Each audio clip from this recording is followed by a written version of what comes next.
senang sekali bertemu lagi di podcast KP Pertama Medan Petisa, All About Tax.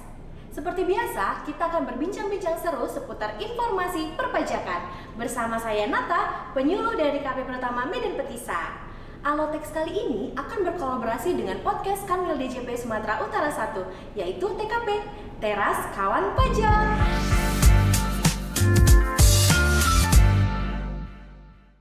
Kali ini kita akan membahas mengenai proses bisnis penagihan pajak atau kita sebut probis penagihan pajak. Hari ini saya nggak sendirian loh, Pak Tani suka membajak.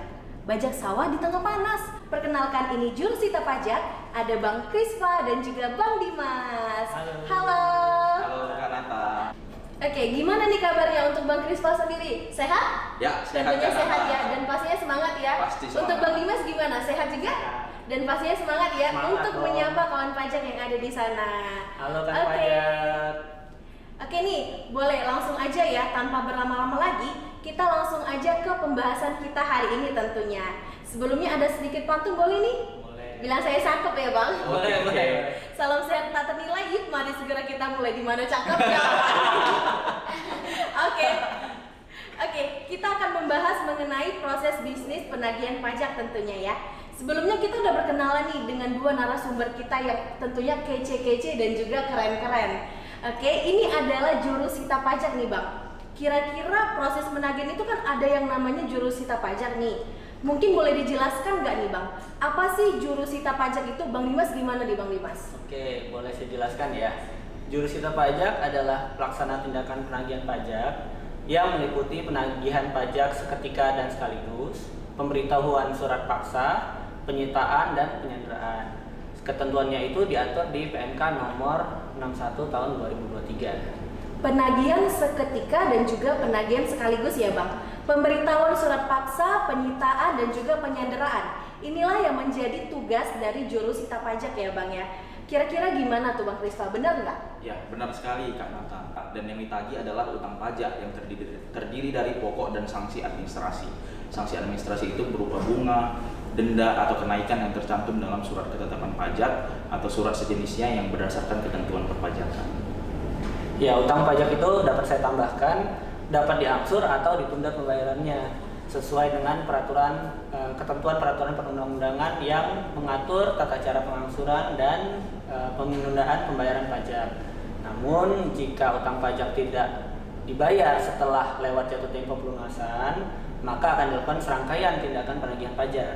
Oke, gitu ya Bang Dimas dan Bang Krispa. Jadi yang menjadi dasar penagihan adalah utang pajak yang belum dilunasi setelah lewat jatuh tempo pelunasan. Kira-kira nih Bang Dimas, berapa lama jatuh temponya? Oke, jatuh temponya itu 1 bulan. Setelah itu penagihan pajak dilakukan dengan terlebih dahulu menerbitkan surat teguran setelah lewat 7 hari sejak jatuh tempo pembayaran utang pajak tersebut dalam hal wajib pajak tidak melunasi utang pajak. Jadi jatuh temponya itu sejak, bukan setelah. Oke Bang Dimas, kira-kira nih bagaimana jika utang pajak tersebut disetujui dapat diangsur ataupun ditunda pembayarannya? Bang Krispa gimana nih Bang? Ya, jadi untuk wajib pajak yang sudah disetujui untuk diangsur atau ditunda pembayarannya, surat teguran itu tidak kita terbitkan lagi terhadap wajib pajak tersebut yang telah mendapatkan persetujuan itu. Gitu kan? Oke, kira-kira nih apalagi yang dilakukan setelah surat teguran Bang Krispa?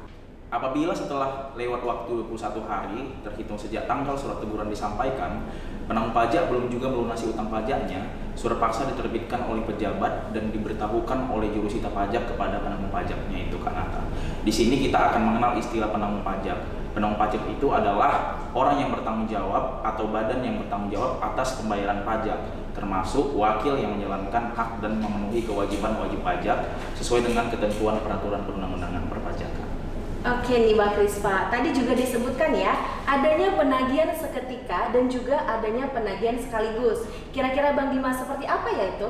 Oke, jurusita pajak melaksanakan penagihan seketika dan sekaligus berdasarkan surat perintah penagihan dan seketika dan sekaligus.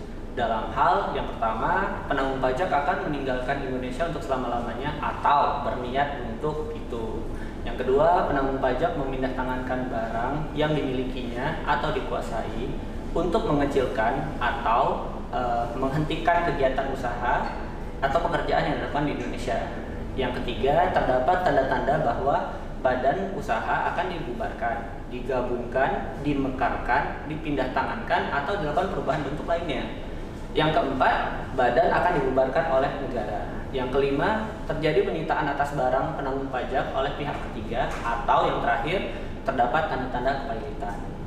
Ya, jadi Kak Nata, saya tambahkan sedikit, surat perintah penagihan seketika dan sekaligus tersebut diterbitkan yang pertama dalam kondisi sebelum jatuh tempo dari tanggal pembayaran, yang kedua tanpa didahului oleh surat teguran, dan yang ketiga sebelum jangka waktu 21 hari sejak surat teguran disampaikan, yang keempat sebelum penerbitan surat paksa. Nah, surat perintah penagihan seketika dan sekaligus itu isinya memuat yang pertama ada nama wajib pajak atau nama wajib pajak dan penanggung pajak, yang kedua besarnya utang pajak, yang ketiga perintah untuk membayar, dan yang keempat saat pelunasan utang pajak tersebut. Gitu kan. Oke, Bang Krispa dan Bang Dimas, berarti itu merupakan penagihan seketika dan juga penagihan sekaligus ya.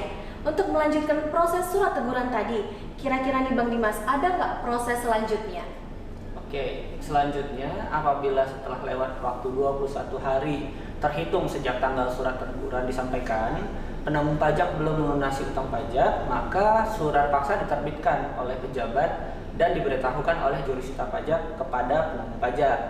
Namun dalam hal penanggung pajak telah diterbitkan surat perintah penagihan seketika dan sekaligus, atau penanggung pajak tidak memenuhi ketentuan sebagaimana tercantum dalam keputusan persetujuan pengangsuran atau penundaan pembayaran utang pajak, surat paksa dapat diterbitkan tanpa didahului surat teguran. Nah, pemberitahuan surat paksa tersebut dituangkan dalam berita acara pemberitahuan surat paksa Kak Nata, yang nantinya akan ditandatangani oleh jurusita pajak dan yang pihak yang menerima dari surat paksa tersebut gitu.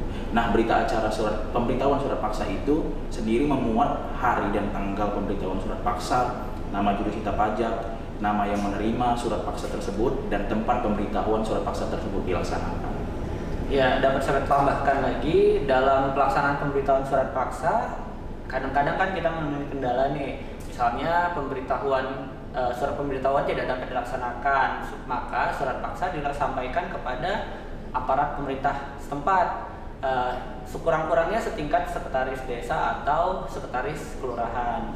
Dalam hal penanggung pajak tidak diketahui tempat tinggalnya, tempat usaha, atau tempat kedudukannya, penyampaian surat paksa dilaksanakan dengan menempelkan surat paksa pada papan pengumuman di kantor pejabat yang menerbitkannya, mengumumkan melalui media massa atau cara lain dengan mengumumkan melalui situs resmi Direktorat Jenderal Pajak atau situs lain yang ditunjuk oleh DJP. Dalam hal pihak-pihak yang dapat menerima surat paksa ini menolak untuk menerima surat paksa, jurusita pajak menyampaikan surat paksa dengan meninggalkan surat paksa tanpa ditandatangani oleh pihak-pihak tersebut dan mencatatnya dalam berita acara bahwa penanggung pajak menolak untuk menerima surat paksa dan surat paksa dianggap telah diberitahukan. Oke Bang Dimas, jadi setelah surat teguran, proses selanjutnya adalah surat paksa ya Bang? Oke, surat paksa ini diterbitkan setelah lewat waktu 21 hari sejak tanggal surat tersebut disampaikan. Lalu setelah surat paksa, si penanggung pajak tidak juga melunasi utang pajaknya nih. Kira-kira apalagi nih Bang proses selanjutnya?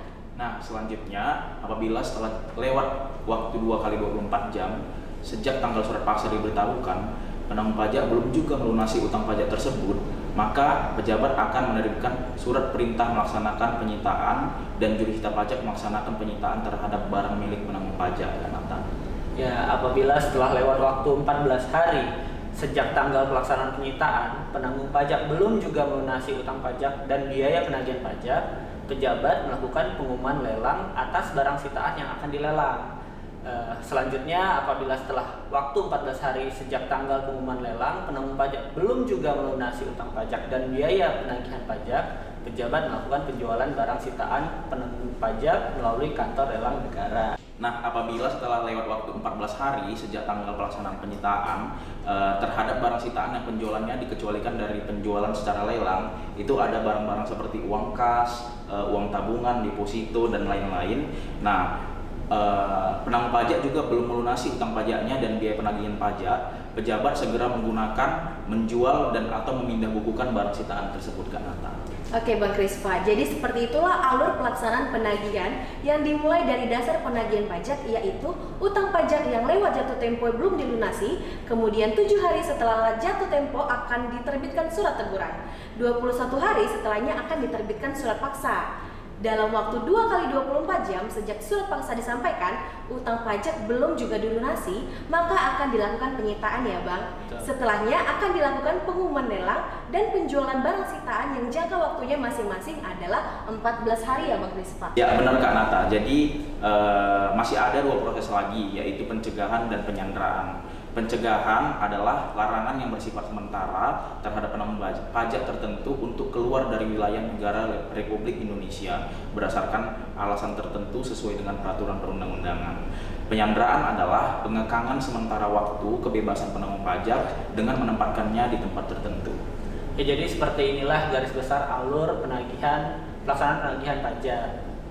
Mengingat pelaksanaan penagihan ini cukup luas seperti yang diatur dalam PMK 61 tahun 2023. Namun yang disampaikan ini udah merupakan garis besar alur proses penagihan pajak ya. Burung jalak terbang tinggi, cukup sekian progis penagihan pajak kita kali ini. Terima kasih untuk Bang Krispa dan juga Bang Dimas, jurusita dari KP Pertama Medan Petisa. Terima kasih Bang. Terima kasih. Jangan bosan-bosan dan jangan segan-segan lagi untuk mampir di podcast KP Pertama Medan Petisa Bang. Awal teks.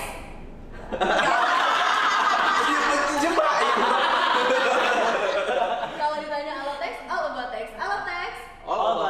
Oke, terima kasih untuk kawan pajak semua. Jangan lupa untuk segera melakukan pemadanan NIK menjadi NPWP karena administrasi perpajakan mulai 1 Juli 2024 sudah menggunakan NIK. Dan pastinya jangan lupa untuk mempersiapkan pelaporan SPT tahunan kawan pajak semua karena pelaporan SPT tahunan orang pribadi itu dari Januari sampai Maret dan untuk wajib pajak badan dari Januari hingga April. Dan ikuti perkembangan perpajakan terkini dengan memfollow akun media sosial Direktorat Jenderal Pajak di bawah ini. Dan jangan lupa untuk memfollow akun media sosial KP Pertama Medan Petisa di bawah ini. Dan jangan lupa juga untuk memfollow akun media sosial Kanwil DJP Sumatera Utara 1 di bawah ini. Pak Tani senang berlari, pergi berlari tak pernah kembali. Saya Nata pamit undur diri, sampai bertemu kembali. Selamat siang dan sampai berjumpa kembali. Dadah.